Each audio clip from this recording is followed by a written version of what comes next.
Well, good morning, good afternoon, or good evening, wherever you are out there in the world. It's time for another podcast. This is our SoundTraxx Soundbites podcast. This is Train Talk from milepost 141, which if many of you guys may have overlooked that, but milepost 141 is actually our building address. But did you also know it's our DCC manufacturer ID? That's why we bought this particular property, was because it had 141 on the street label. So I remember we were talking about it, and we always read back CV8 to do a CV8 reset 141, and then I finally connected it maybe a month ago. It took me a while. I was like, oh, the address is 141 and our thing is 141. So mind blown. It took me a while to figure it out. Well, we used to be across the street at 210 Rock Point Drive.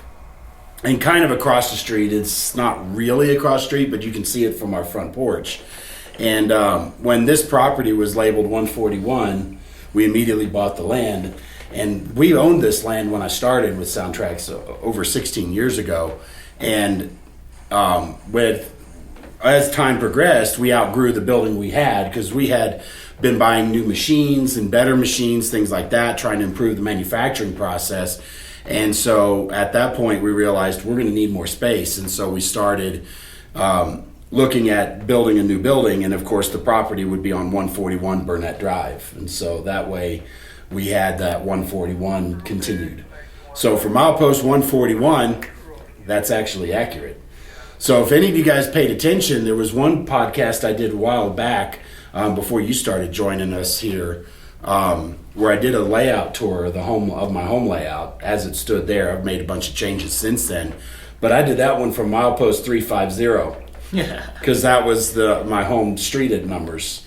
So I thought that was kind of clever. I don't know how many people got it, but it's fun. Little Easter eggs for you guys.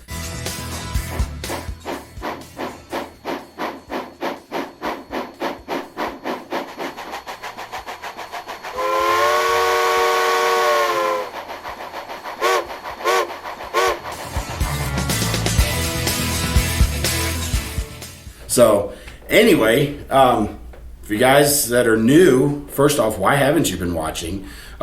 We offer great entertainment and enjoyment in the world of model trains here every time when we do our podcast. But if you are new here, my name is George Bogatuk. I'm primarily the sales rep here at SoundTraxx, but I've been given the title, product expert? Product specialist. Product specialist, that's what it is. I have so many hats, it's not even funny. But so my primary function is dealing with sales to the retailers, making sure they're apprised of new announcements, kind of following up on them, because it's easy for the store owners to get busy day to day and make sure they're keeping product on the shelf for you guys so that you can go to the local stores and buy. And if your local store doesn't carry it, you need to start pressing them and say why. Because I can only force, what's the phrase? You can only take a horse to water. I can't make them drink. So I can talk to them all till I'm blue in the face of the reasons to carry SoundTraxx, but I can't make them buy it. Yeah. So it's entirely up to them, their budgets, and so, that's one thing. So, but anyway, that's kind of a little bit of history on me. Graham, you tell us a little bit about what you do. My name's Graham, and I am the main customer support rep here. So if you ever call or email, need help, I'm going to be the one to primarily help you. And then if I need some extra help from George, there's pretty much not anything he doesn't know. Yeah, there's a lot I don't know. One of the signs of knowledge is knowing what you don't know. Yeah. But the best part is that if you don't know it, you're going to find the answer. Yeah. We'll figure it out together with you or with, you as the viewer. We're going to try and get it working for you no matter what. Exactly. So anyway, just to kind of give you a little bit, I know you guys have been tuning in. That's kind of boring. It's repetitive and stuff like that. But we get new viewers every week. And, we hear from you guys. And every now and then we'll get somebody call up and says, man, I just found these podcasts. These are great. And so thanks for watching. I appreciate it and hope they're entertaining and hope they're informative. I actually had someone just on the phone yesterday saying that they watched the podcast. They took my idea. We were talking about the function mapping. F5, F6 matching the Athearn Genesis locomotives. And he was like, yeah, that's a good idea. Oh, okay. I didn't think of that before. And now he's doing it too. So that's awesome. People are watching and we're getting real feedback. Good. From what we're talking about. Good. That's always good to hear. So, and I know I see a lot of you guys at shows always come up, hey, I watch your videos. The videos are great. So be sure you're also subscribed to our YouTube channel when we post informational videos, whether it be, the podcast like we're talking about here, where you can watch on listen to on Spotify, I think we're on, and Apple Podcasts or whatever it is. There's a couple other places that we post this as well as YouTube. But if you're not subscribed to our YouTube channel, you should go out and subscribe, because there's a lot of great information that's in the manual that maybe explains how to do something, but it doesn't really explain why you want to do something.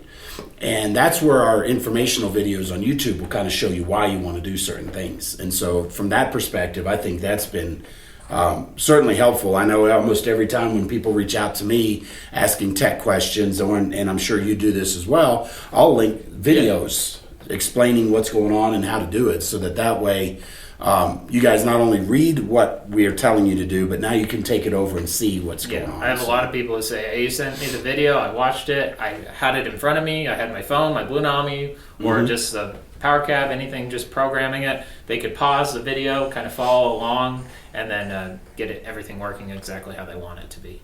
Perfect. And that's what we're here for. We're here to help you guys enjoy the best out of SoundTraxx products. We put a lot of work into them. We're very proud of them. And so because of that, we also want to help you get the most out of it. There's a lot of people out there will limit their enjoyment or their use of a decoder based on the fact that, well, I can only figure out how to blow the horn or ring the bell, and everything else is just kind of left off. But then I'll take my models somewhere. Like I was at Prairie Scale, we talked about that last time, and everybody sees them running and going, wow, those sound great and they look amazing. What did you do? And I'm like, nothing you can't do. But you have to free your mind, for lack of a better term, where, a lot of times you may have to dive in and learn, but the more we learn, the better off we are. And don't let your fear of trying something out limit your enjoyment of the hobby. Yeah, you can always reset it. Always reset the decoder, go back to square one. If you do something, it doesn't work right, okay, then don't be afraid of changing things. Absolutely. So with that, it was a little bit longer than I think I initially planned, but it's good information. Yeah, for sure. So subscribe to our YouTube channel, and then if you want, you can hit that notification bell where you can get notified every time we post a video, but we try to post them every weekend. And we've been posting videos on the Tsunami 2 for quite some time. So chances are you can search YouTube for SoundTraxx and a topic, SoundTraxx lights, or SoundTraxx consisting, or SoundTraxx dynamic digital exhaust, or SoundTraxx whatever, and you should be able to find a video out there describing it. As a matter of fact, one of the guys I was talking to today was asking, is there a way to prevent motion of the locomotive until a certain speed step? And I said, well, of course, it's built in there. So look at that, and if anybody can know what that feature is, let us know in the comments below.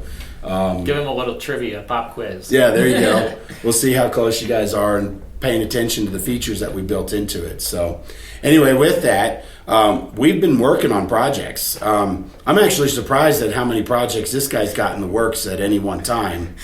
And so you've got two locomotives here. Yeah. Those are some sharp-looking engines. Can you tell us about them? Yeah, so it's been a while since we've actually shot the podcast. We release it every 2 weeks, but we kind of got a little bit ahead. So it's been a while, so we've had some time to really dial in and work on some things. And I was recently on eBay. That's where how all good stories start. Yeah, right. And I had been looking for a while, just a Alaska Railroad 57-foot mechanical reefer. One had popped up, buy it now for a fair price. So I purchased it. It came in the mail. But the seller had included a sheet of all these other items he had, but they weren't listed on his eBay store yet. Oh, that's sneaky. Yeah, so I give him an email up. He had 4 locomotives, a caboose, and a trailer and flat car. And I give him an email up, and he's got them available. So we kind of worked out a little bit of a deal, and a couple days later, four new engines showed up. The 3007 here in the lead, these are both Atlas Master engines. The 3007 is what they call their silver. So it comes DCC ready, but not sound equipped. And then the difference, pretty much the only difference between the silver and the gold is that the gold comes with factory sound equipped. And then, so I actually purchased a 3007 on Facebook last spring. And so it got a Tsunami 2 and speaker installed. And that was kind of before I was all into Blunami. And then this last weekend, I was cleaning out my room and I found some cash sitting in a drawer. And I said, well, I guess 3007 is going to get Blunami too, because the idea is I'll run these two also with the 2004 that we featured a couple podcasts ago now. So both of these have the Blunami 21 pins. It's a super easy upgrade. I'm going to send Mackenzie some photos so she can kind of show that process. You can take these models. They're pretty affordable. Like the 3007 I got for $100. Oh, that's not bad at all. And they really hold up. They run really well. Especially, you might not have all the details like ditch lights. It was common that they omitted. So might look into adding those in the future. And then the sunshades come separate to add in the package. Haven't done those yet. That's not that big a deal. No. A couple of drops of glue, they pop right in. I was just say they're pre-drilled, aren't they? Pre-drilled, ready to go. Okay. And pretty much now I find that I really like the Atlas or the Athearn engines.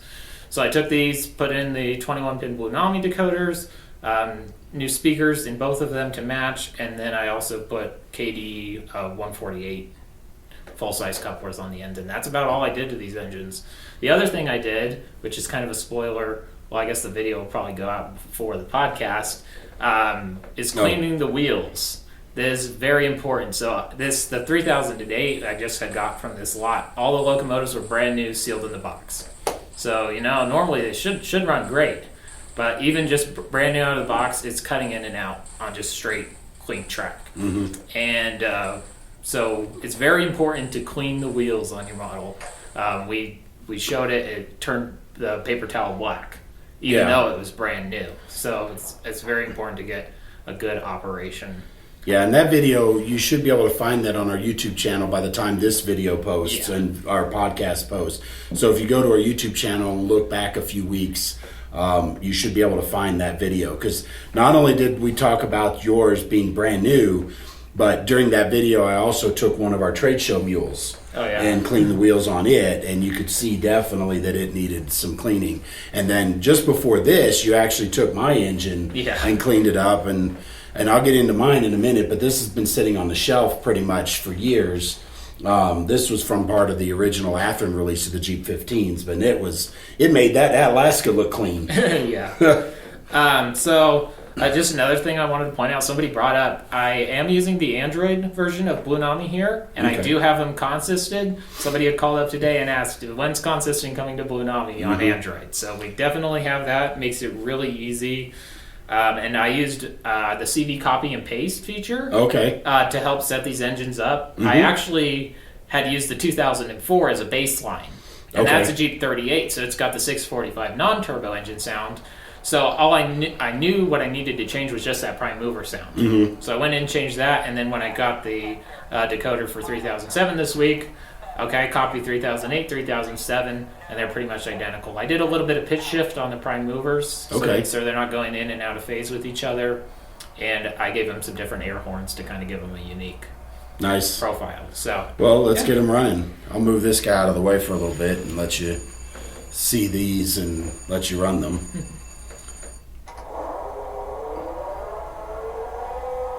So these are going to be the 645 turbo. A real common one. This is the original EMD Blunami. Yeah. So we were talking. It's like if you're gonna have one bestseller product, I feel like it would be the Blunami EMD. The EMD sound profile is pretty much uniform. I was thinking back, like we'll make 6 Blunami locomotives now, and 5 out of my 6 Blunami engines have the EMD decoder in them. Yep. So it's a very versatile and uniform decoder. So we'll get the headlight on. I've already got them consisted together, so we should be good to go there. Move the camera around a little bit so you can see.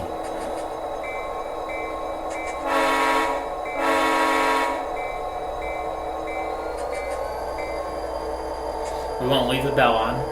You're not selling ice cream? No ice cream today. Well, the weather's been pretty nice lately. Yeah, it has been. It's been warming up, but we're supposed to allegedly get some snow this weekend, which is interesting. And I have done no speed matching on these either, so and they run pretty much perfectly together. Yeah.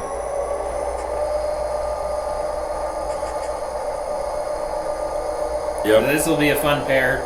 Take down to the club and run some trains with them. Well, if you're nice, I may actually let you come over and run trains at the house with them. You can do the grain turn on the local. Yeah, that'd be great. There you go. Those are nice looking engines, and Atlas did a really good job on them.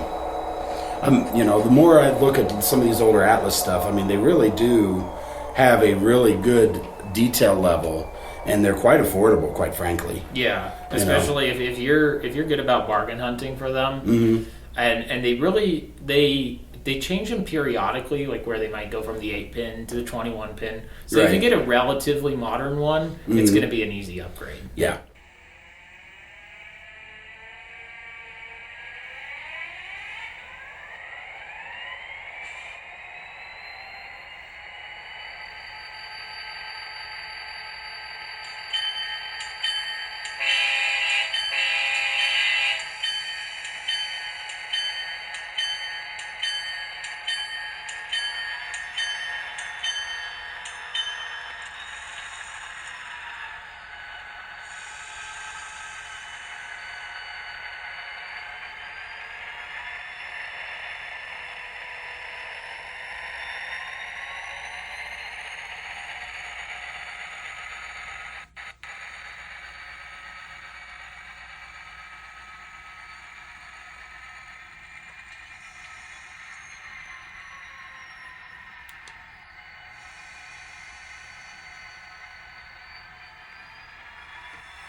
Well, that's good. I've got a few of the Jeep 40s actually in the MKT green and yellow. And on my layout, I've got a small interchange track. Yeah. So I have no reason really to have more than one locomotive, if that. But it's nice to see that and those look really good. Those run well. Yeah. So, nice. Well, with me, I've got, I know, surprise, surprise, another Jeep 15. Yeah, I think we were talking, you have eight now? No, I have, with the new ones that are coming, I'll have 5 that are on the layout. But I have the two new ones we talked about last time. Yeah. Those are, one of them's already Blunami now. The other one's going to get a Blunami very soon. And I've got the 3rd and 4th one coming. And then I have 2 at the house now, and then this one. Okay. So what's that? Where I lost track. 7? 7. So I have 7 of them total. And then I have 2 or 3 more that just need to be renumbered because, of course, it's been a long time since Athearn had done these Jeep 15s in the Missouri Pacific. So what I had done was I had started collecting a few of them. So I actually have 4 of them that were 1575. Okay. So this one started life as 1575, but I went in and renumbered it using a method that a friend of mine sent me. And to lift the numbers off the long hood, basically you take some of the Walthers. My brain is going blank. Why is that? It's the Solvaset. Okay, yeah. The Walther Solvaset, and then you cut a paper towel to be about the size of the numbers you're trying to remove, and you just soak it in there and let it sit for a couple minutes or so, and then you peel it off, and then you kind of get like a pencil eraser and you kind of rub off most of it and come back in again, and it leaves the blue paint mostly intact. Yeah. Now there were a couple of times I got a little antsy and I was like, no, I don't have time. Wait, I'm taking it off. And so I got my X-Acto knife and kind of gently scraped, and there were a couple of nicks on the paint, but you know what? It's at the numbers and it's just weathering to me. Yeah, you can fix that. But that was how I did those and renumbered this as 1580. And so there were certain features on these particular locomotives having to do with the type of trucks that were under them, because these are the Blomberg M trucks and the anti-climbers on the ends, to make sure they were in the right number series, as well as something that would be running in 1978 versus something that was delivered in 1980. Yeah. And so the Missouri Pacific actually ended up with 190 Jeep 15s, 160 of them were the regular GP15s, and then they had 30 of the AC series. So you got about 180 to go. Yeah. Yeah, just 180 to go. But anyway, but this is going to bring up kind of a lead into our topic for today, fixing up old units. Because this was done way back. This is probably, 10 or 12 years old, and I've had them when Athearn did the first GP15s. And when we did this, they had the 1.5 volt lights. And so in order to modernize it, I had to go in and update everything to LEDs. So I'm going to move this camera around over here, and hopefully you guys can see that. But of course, we've got our headlight, and these are all LEDs, and I'm using some lenses on here. But we've got the front class lights. You can see the front number boards are lit. And then I have my ground lights, or the truck lights that are right here, tied in with the front number board. So that way all my locomotives are done the same way. And so we'll go ahead and get it started here. Well, and speaking of like the age, I was looking it up last night actually on these, and these are from 2016, the Alaska engines. So that's not that far. Not too far off, but still 10 years old almost. Yeah, yeah. I mean, if you really sit and do the math, holy crap, yeah, you're right. That is almost 10 years ago. You don't have to be buying the latest and greatest to enjoy the latest and greatest with your trains. Correct. I mean, there's a lot of techniques, and this instance here, when we're talking about this Jeep 15, I've done a video showing you how to add the LEDs for things like the class lights, or I haven't quite done the number boards, but it's a similar process. On these Athearn hood units like this, that's actually already a hollow cavity behind it, and these are already lenses. But the problem was that Athearn, what they did was they printed the white numbers and then just slapped black paint behind it instead of doing it the other way around. And so what ended up happening is if you put a light behind it, it doesn't shine through the black paint very well. So I just printed some decals to put on the front number boards on this one, and had it cut, to the size. And then once I put the LED inside there, then I put the lens back on it, and it shines through pretty good. I did this on white decal paper and just printed the black. Yep. So it makes a really believable look. And then with the class lights, you can see that they're significantly dimmer than the headlight. And that's just a lighting feature. We have on-off brilliance 1 and on-off brilliance 2, so you can adjust the brilliance using a CV rather than having to play around with a whole bunch of different resistor values. I was actually just talking to someone about that the other day. They had no idea. He's like, I want to dial in my number boards, I think, or the truck lights. Mm-hmm. He's like, they're just too bright. I'm like, well, we can actually fix that. So yeah. That's a great feature that's usually overlooked. Yep. So a lot of these things that we've done, there's videos on how to do it on our YouTube channel. And then just to show you on the back of this one, these particular models did not come with any of the number boards lit. So on this particular one, the rear number boards were just cast in the body. And so drilling through the plastic, and then I had to create my own lens to fit that.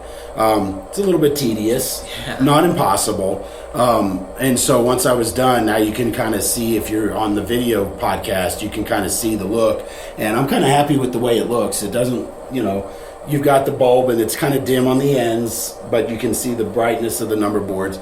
So this is a nice addition. But the really cool thing is the new Jeep 15s already have all this done. Yeah, they're pretty much ready to go. So minus the truck lights, right? Correct. You have to add the truck lights or the ground lights. Correct. They don't have that for whatever reason. Now, for those of you guys who don't know, the ground lights are actually so that the engineer can look at the ground to make sure that the model's moving. Because if you're in the dark and you throttle up, that engine notches up and the locomotive starts shaking. You don't have any idea if you're actually moving. You may, with 1,500 horsepower here, trying to pull, say, a 50-car train may not be able to do it. So those wheels are just spinning or slipping, and the engineer has no idea because everything's dark outside. So the idea of the ground lights is so they can actually look out and make sure they're moving so they can get more power if they need to get moving on the throttle. It's a nice addition, but I've noticed there's a lot of people will put them on the back trucks too, and there really wasn't, because that's not where the engineer would stand. But to be fair, if you want to do that, it's your model. Go ahead and do whatever. But that's the purpose behind the ground lights. So anyway, with that, I've added a little bit of momentum. Or did I? Oh, doesn't look like I did. So I got some more programming to do. Yeah. This one I had done for about the last 2 weeks, but it's been sitting on my workbench while I was waiting to put my magnetic hoses and the MU cables and stuff. So I guess I need to do some momentum and stuff. So I'm not done programming it yet, apparently. Take one of your other ones and copy paste it. That's what I'm going to do. So, but anyway, this kind of leads into a little bit more of the topic. I'm going to shut this guy down. With today, we've seen a lot of uncertainty in our hobby. There's a lot of information going around about tariffs and extra charges. And I think as of this podcast recording, not necessarily the publishing, we're at like 145%, potentially threatening to go to 200%. And the interesting thing is that, this potentially really can take our hobby and make it extremely expensive. Because as new models come out, the manufacturers certainly aren't going to just eat that tariff. Yeah, I've seen like if a locomotive was priced $300, it might become $450. Correct. Something like that. So, as we try to figure out and wait and see without, we don't want to get political here on the show.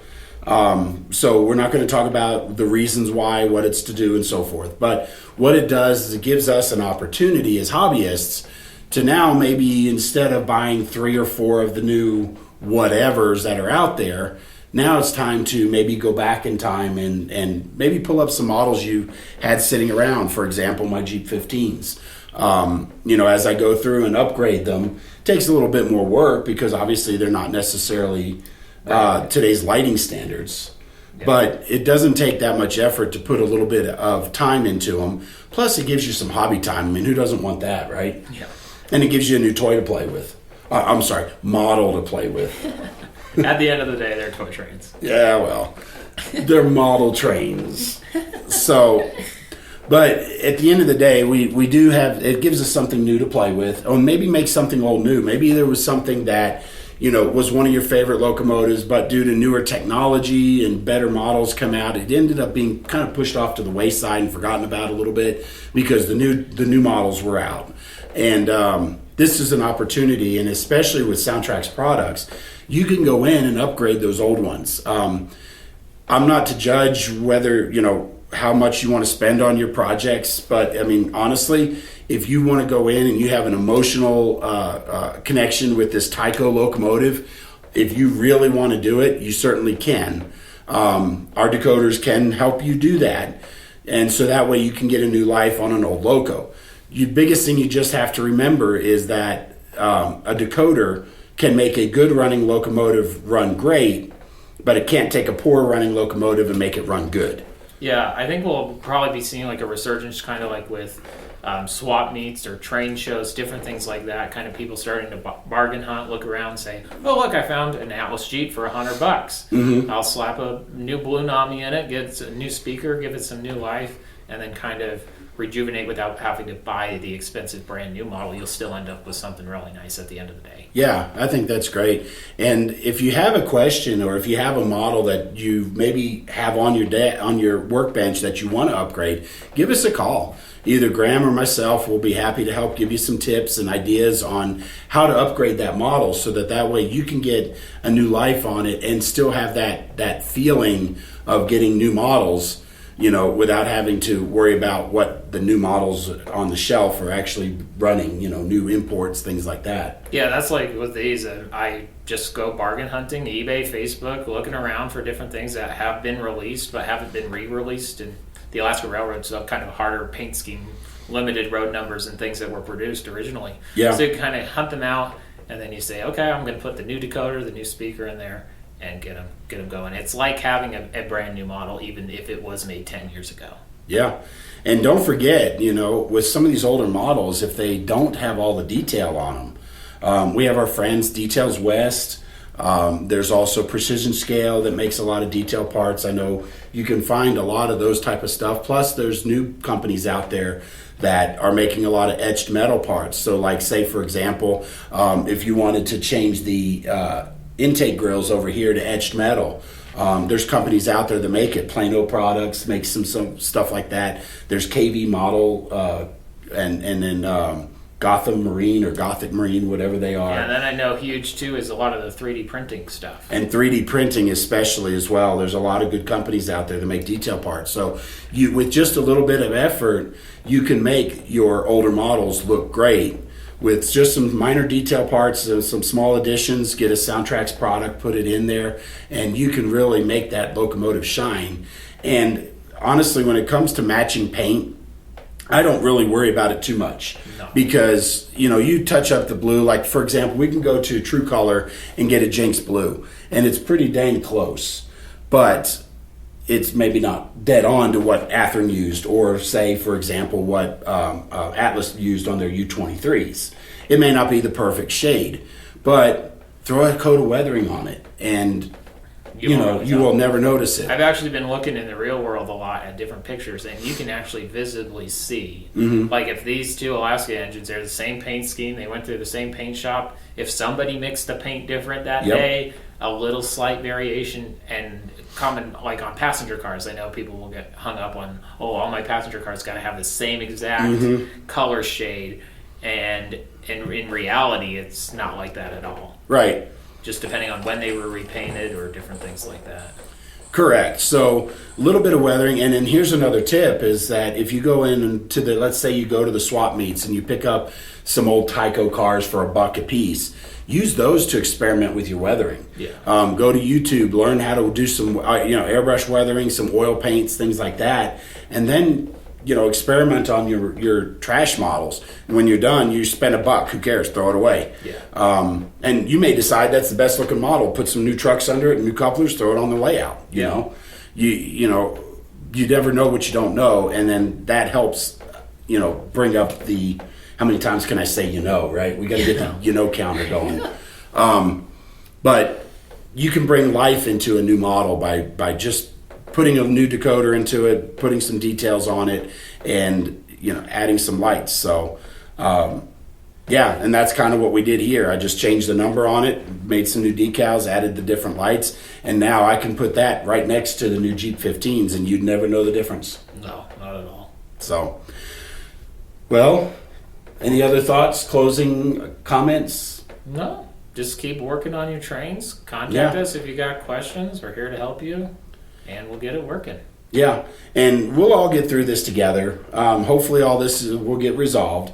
But in the short term, take a look at some of your old models and see what you got, and see what, call us up. We'll be happy to help.